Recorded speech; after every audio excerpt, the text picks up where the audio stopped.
Set yourself up for success today on The List. Take your bank account statements, your credit card statements, and really look at what you're spending money on. We'll help set you up financially. Anyone can build wealth. It is there for you, but you got to take the steps. Mentally. Self-compassion doesn't require you to compare yourself to anyone else. And physically. You're going to go as fast and as hard as you possibly can. So set yourself up for success because it's your life, it's your list, and it starts right now. Hey guys, I'm Christina Guerrero. And I'm Jimmy Rhodes, and KG is the first week of 2023. A lot of people still have those resolutions going, and today's show is all about figuring out how to make them stick as we look at how to set yourself up for success. That's right, one tactic taken by a lot of people looking to achieve goals and maximize their potential: hiring a life coach. It's true. Studies show coaching is now the second fastest growing industry in the world. But guys, if you're gonna hire one, hire the right one. The rewards can be great, but the relationship along the way can certainly be intense. So Teresa Strasser's teaching us how to hire a life coach, and that's our featured story at the top of the list. We all have goals for the new year, and for some folks looking to turn those resolutions into realities, a life coach could be the answer. They want more work-life balance. They want to be able to achieve big goals. They want to be able to be more confident and have self-esteem, and coaching has helped a lot with that. But with so many options out there, Dr. Crystal Connor, certified master life coach, says there are some things you should consider before you hire your personal guru. For starters, understand what a life coach does. The best way to describe a life coach is somebody that is helping you bridge that gap between where you are and where you want to be. She suggests to ask yourself what you need help with and what you're looking for. Is it just help in general in my life? Is it, weight or business or anxiety? When it comes to coaching, there's a deeper dive into the mindset. It's not just the action, it is the thoughts that drive the action. She says you need to know if you're ready to commit the time and the energy. And be clear, okay, I'm going to make sure that this is different than other things I've done. And how can I ensure that this just isn't another thing that I spent money on and I don't get the result? She also recommends to prep your questions. They need to be clear in what is it that this coach can help me do, and what is the process they're going to take me through. She says it's important to know if the life coach has their own coach. If I'm a coach and I'm talking about how wonderful it is and how amazing having a coach is, I need to have made the same investment in time and working on myself that I'm asking you to do. Also, ask what has worked in the past and what you should expect. What are the results that your clients have seen? What can I expect through our time working together? It's important to know what the coach's expectations are on both sides. So what your expectations are, what the coach expects out of you. And ask them how they would describe their style. If you're someone who is maybe very sensitive, maybe you don't want a coach that's gonna really be hard on you. Maybe you want somebody that's gonna be a little more caring and supportive. Finally, look for red flags. I would be wary of a coach that attempts to make you feel like you're broken in some way and that they have the answers to fix you. She says keep in mind that a life coach is not a therapist. Any coach that tries to gaslight you or bully you or shame you when you ask questions, or especially when you express hesitation. Because in the end, life coaching is life-changing. They can help you see possibilities in your life where you may not have seen them before. Finding the right coach to level up your life is at the top of the list. We've been hearing it for months now. Economists forecasting that we could fall into a recession, which of course can have very real effects on families. So to flip the old phrase, the best offense is a good defense. We're looking at ways to recession-proof your life. We traveled to the wealthiest zip code in Arizona, 85253. Paradise Valley, where many pro athletes and celebrities live in multi-million-dollar mansions. And so does Candy Valentino. I don't have a college degree. I have a high school diploma. I have two parents. They were teenagers when they had me. My dad's a mechanic. My mom cleaned houses. There was no book that was given to me. Right. So she wrote her own book called Wealth Habits, a top seller on Amazon. We're talking about possibly the R word coming down the pike. Can we recession-proof our financial existence and even thrive? Yeah, the answer is yes, unequivocally. You either make more or you spend less. First, she says to save 20% of your income. And hey, it'll give you peace of mind to have an emergency fund. And if you're like, oh, Candy, there's no way I can do that, that's an indication that you're spending too much. She says to go through your budget line by line, find the areas where you're spending too much, and make those cuts. How much are you actually spending in your entertainment? What is your actual bad debt that you're spending on big screen TVs and boats and cars and all of these things that are going to drain your wealth? Her next tip, have a State of the Union meeting. Set up a date with yourself, your spouse, whoever is involved in bringing in money or spending. You want to sit down every single month, 2 hours. Make it fun. Go to your favorite place, grab a glass of wine. And take your bank account statements, your credit card statements, and really look at what you're spending money on. You might be surprised by what you find. All the studies show that people will spend on average 17% more when they use a debit or credit card because they don't actually have the physical cash in their hands. And if you can't cut, well, then she says to make more money on the side. If you have that 40-hour job and you're thinking, look, I'm already wrung out, I'm spent, what are your options? You can start something on the side to begin bringing in more money that then you can save. Pinpoint something you really enjoy doing or that you're good at. Do you love pets? Maybe it's pet sitting on the weekends or at night. Do you love kids? Maybe it's childcare. Oftentimes we forget that all of those things are services that we can monetize and that won't make it feel like so much work.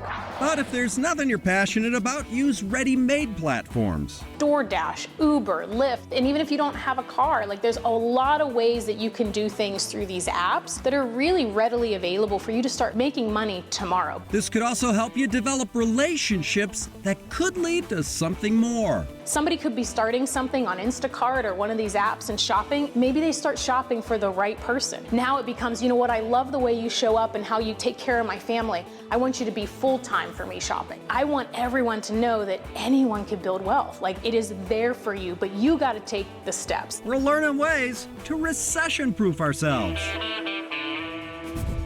Well, the new year is a great chance to change your relationship with tech, to make it a friend instead of a foe, and a source of comfort instead of confusion. From hacks to shortcuts that are simple and easy to remember, we have tips and tricks to take your tech game to the top in 23.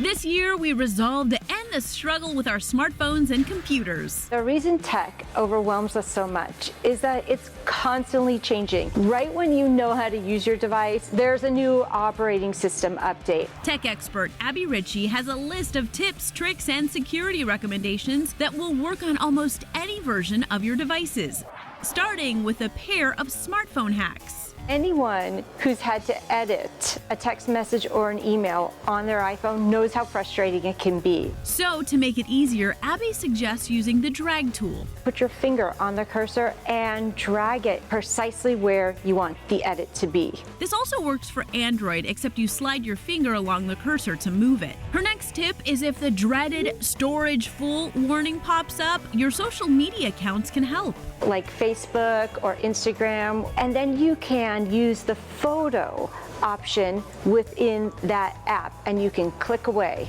Your photos are stored online in the app where you can download them later. Next up, boost your productivity and speed things up with Chrome browser hacks. If you've accidentally closed a browser tab and you want to open it back up without having to scroll through your search history, what you can do is a keyboard hack. And you do Command-Shift-T, and that will open up your last used browser. On Windows, it is Control-Shift-T, but if that browser is moving slow, Abby has a quick fix for that. What you want to do is go to Settings, then select Reset and Clean Up. What that will do is clear out your cache and things will speed up right back where you want them to be. The cache contains all sorts of browsing history, including cookies. Not the tasty kind, the data kind that monitors your browsing habits and targets you with ads. Security is last but not least, which is why Abby recommends a VPN or virtual private network. A VPN shields your IP address. So think of your IP address as your computer social security number. A VPN is going to shield it so hackers cannot gain access to any of your data. You can install a VPN on your computers and mobile devices. While there are many reputable companies, Abby likes Norton and ExpressVPNs. Along with hiding your IP address, VPNs encrypt your data for added protection from the bad guys. Even if they could access the data, it would be fully encrypted and that would make it useless. Texting and browsing to keep our data on lock with tech hacks for the new year. Still to come as the list sets you up for success. How to save money on car repairs. Be proactive, not reactive. Plus, get a total body workout in half the time. This is going to give you that muscle definition. And why a little mess in your home can be good. You can start to develop some rituals and rhythms. All that and more ahead on the list.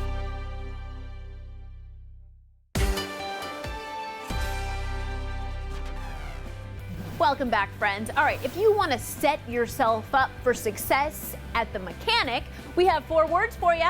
Count along with me. Don't be a dummy. Yeah, dealing with car trouble is stressful enough, and if you wind up in the mechanic shop without much car knowledge, well, you can be at a serious disadvantage. So Jackie Denker has tips to make sure the person who's supposed to fix things doesn't break the bank. Car trouble happens, but we're about to prep you with some tools that will make your next trip to the auto shop stress-free. Most people don't want to hear this, but the reality is that us, as the consumers, we're enabling the bad mechanic to be bad because we're not taking the time to empower ourselves with the fundamentals of basic car ownership. Shahei Kalukian, owner of Masvo Auto Car Care Center, has you covered with some tips to protect you and your wallet. First, be proactive, not reactive. Because if you wait for last-minute trouble to make your way to an auto shop, now you're in the hands of someone you don't know anything about. You have no idea what their business practice is like. Instead, build a rapport with a go-to shop. So if the mechanic has good rapport with you and they have that relationship with open dialogue and trust, he knows and you know, hey, remember 2 oil changes ago you told me about my brakes? Well, I'm ready, I saved some money, let's do it. And in order to find that trustworthy shop, you'll want to know how to decipher online reviews. Online reviews are nice and they're real, but there's a lot of them that are purchased. His advice? Read the top 3 or 4 negative reviews and the top 3 or 4 positive reviews, which will help you identify which reviews seem off. It's because sometimes consumers will give a bad review based on someone looking at them the wrong way, or the receipt was crumpled, or my car had a finger stain. So just read the 4 bad, 4 good, and make the best decision for yourself. Finally, we help you know if you're being charged fairly with some tips to avoid upsells. Upsells come from, again, not being empowered and being your own first line of defense. He recommends taking the time to know your owner's manual, which tells you how often you need oil changes, tire rotations, and more. Also important to keep track of receipts after every service. Put everything in a folder. If you're someplace new or a new mechanic tells you, oh, you need this, all you gotta do is go back to your receipts and reference and say, wait a minute, I did that at 30, I'm only at 35, why do I need to repeat the 30 all over again in just 5,000 miles? I think you're trying to upsell me. Don't sweat your next mechanic's shop visit with these helpful tips. We'll be right back. Tips to make your life easier. Improve our mood. It's your life, it's your list, and it's on YouTube at The List Show TV.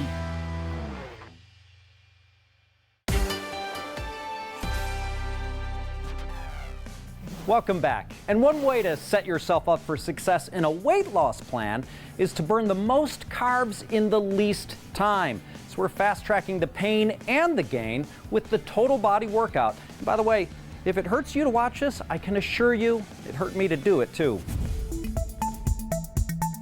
Time to tighten things up. Spending hours in a gym doesn't fit into everyone's schedule. I need more kettlebell. So we're flexing up a compact new way to work out. You could just do a couple full body moves, about maybe 20 minutes if you're going really hard and you just take very minimal breaks. I have to admit, I'm a little scared. Colette Washington, owner and head coach at Set Apart Fitness in Gilbert, Arizona, has promised to put me through the ringer with a total body workout.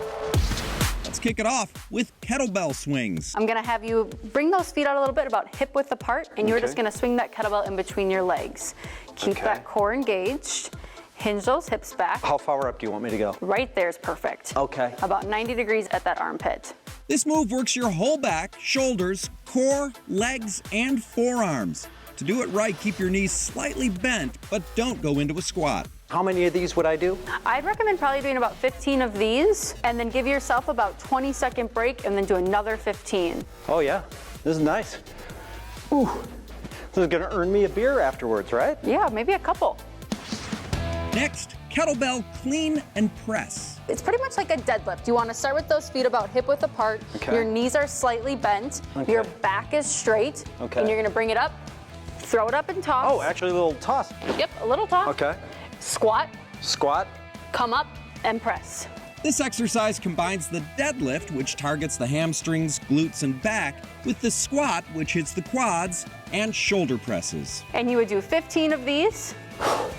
Take a quick little break and then go right back into another 15. And you can always slow it down too. If you're trying to just get the move, you can always take it step by step and then speed it up over time when you feel comfortable combining the three together. Finally, burpee push-ups. Show me in slow-mo what I'm doing so I know what I'm doing. Yeah, slow motion. So burpee, you're gonna jump all the way up. Yep, bring it down to the ground, jump it back, bring it down into 2 push-ups. Okay. Jump it back up, and then go right back into that jump, and you've started at the beginning again. She says you should feel this in your calves, quads, pecs, triceps, and your lungs. I can't even make a sarcastic comment because I'm getting my breath.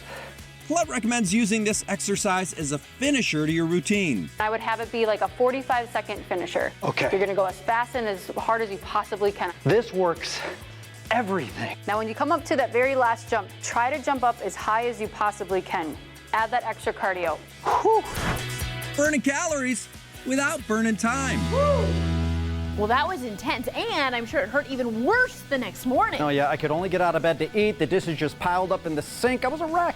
Your house in disarray? I can hardly believe it, but this will let you off the hook. It is okay to be messy. Yep, that's right, and that's next.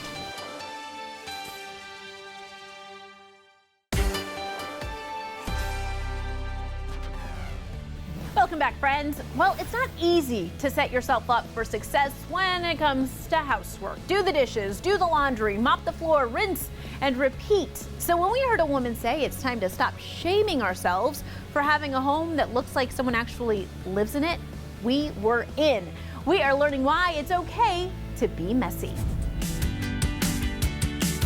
A sink full of dirty dishes, a pile of laundry on the floor. These are the things that can make us feel inadequate or ashamed at the state of our homes. I think most of us have had that experience where the house just got cleaned and like the first little mess someone makes, we're like, it like gives you anxiety because you're like, it's gone, it's done, all my hard work. But it's not intended to look like a showroom. It's intended to be functional. Casey Davis is a licensed professional therapist and author of the book, How to Keep House While Drowning. She started posting videos on TikTok and realized there was a whole community of people out there dealing with the same issues. Struggling with those daily tasks creates a lot of shame that I think it's important to remind people that it's a pretty human experience to struggle with those tasks.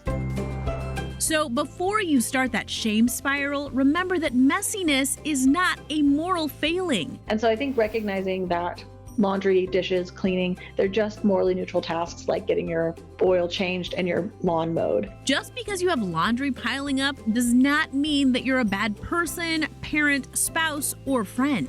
Listen, we want to eat off of clean dishes because we want to be safe, we want to be healthy, we want to have a stress-free morning when we're making breakfast, but that literally is the end of it. A lot of times this shame happens because of traditional gender roles in society. I mean, after all, just a few generations ago, women were relying on marriage to survive. So what we see now as, oh, Nana's just really judgmental, like really has some roots in like, no, like at some point, like Nana was trying to make sure you weren't on the street. And so as that attitude dies out, it's vital to stop seeking out what's supposedly normal and instead look for what's functional. And I think when you recognize that if care tasks are only functional and they're cyclical, then you're not under any obligation to make like every care task cycle lined up at done and keep it there all the time. Right. Let's face it, the dishes will never be done. The kitchen will never be spotless, and that's okay as long as your home is serviceable for you. And if you live with someone else, make it a discussion. The reality is that most people have sort of mismatched tolerance for mess, so that you can say, hey, we need enough dishes to get through the day, and I need to have access to the sink. Maybe not the whole sink, but some of the sink. And at the end of the day, the most important thing to do is to be kind to yourself. Self-compassion is a lot more accessible because it doesn't require that you like yourself or that you think you did the right things today. It doesn't require you to compare yourself to anyone else. And if that still sounds hard? And the answer is you practice being compassionate towards yourself about not being very good at self-compassion. Like, that's where it starts. So it's okay if you don't have each and every sock put away, or if you need to dust a little, because it's okay to be messy.